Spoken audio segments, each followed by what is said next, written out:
Alright, ladies and gentlemen, I know I'm doing a lot of response videos to James' wisdom lately, and this is the third in a row, I think.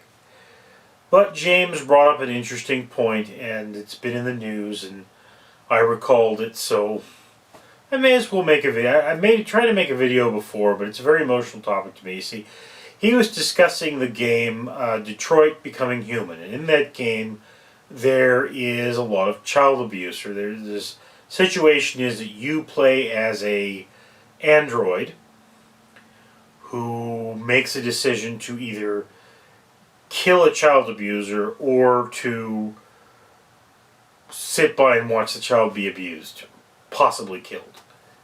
And people are saying this doesn't really belong in a video game. It's really heavy material. I recently watched somebody play a video game where a woman became this insect monster, and her back end and her womb were a mass of spider webs that burst forth spiders and giant mosquitoes and wasps. So, I mean, both disgusting and horrifying. Makes me wonder why child abuse wouldn't be permissible. But I guess it's the fact that one thing is a farce that could never happen. The other thing is too close to reality. In fact, in Germany, for example, the game Command and Conquer Generals, all of the generals and all of the soldiers had to be machines or cyborgs. So they're human but with cybernetic components, so that you're killing something that was technically only once alive. This, for some reason, brought it to a lower level. But here's the thing, is that here in America, apparently people have complained. They said that this game might inspire people to become violent against their attackers if they suffer child abuse. I'm not seeing the problem. I mean, it's you're being physically abused, and most of the people that get away with it because they know how not to leave the right marks. So if you fight back, they may wind up leaving the right marks, and you might get the help you need. But look, I can tell you something. I suffered child neglect, okay? When I was 10, my mother passed away. My father left me in the care of my 14-year-old older brother, who is not all there.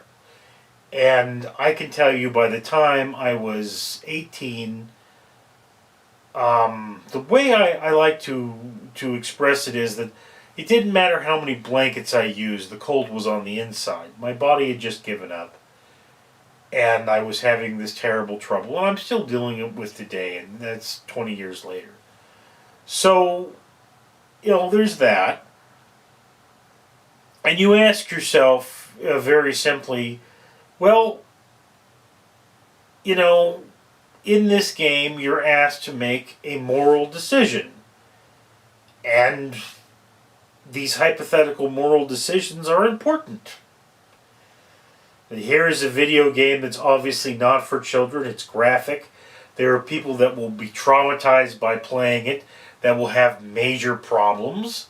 And it's like, yes, look, there's a video game that I don't know the name of it, but there's a video game that exists where you can have sex with prostitutes, and if the prostitute gets pregnant, you punch their stomach till they miscarriage and gain points.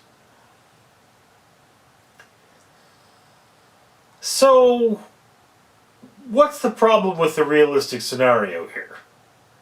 I mean, look, okay, you put the M for mature on video games, you put a nice big warning level that says, warning, some of this material may be disturbing, but, nothing is entirely off limits if done properly. I remember when in college we did a play that was called Fat Men in Skirts. And Fat Men in Skirts was a play where a mother and son crash land on an island, resort to cannibalism, and eventually practice incest. It's not a very pretty topic. This is a comedy. So there's some nasty things in our world. And I mean, I hate to take the conservative view of the world, but we can't all be snowflakes.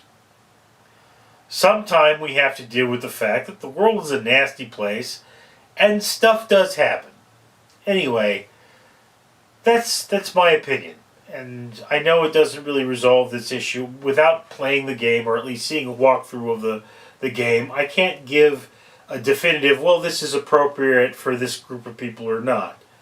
You know, if I were to look, this is one of those games that probably deserves an NC-17, if that's how we reviewed game. It's a mature rating because of graphic material. But, you know, people have a right to make graphic material. People have a right to watch graphic material. That's one of those things about living in America, is we believe in, you know, freedom. Even freedom to watch something nasty. That's my opinion. I'd love to hear yours down in the comments below. I am Richard Leland Neal.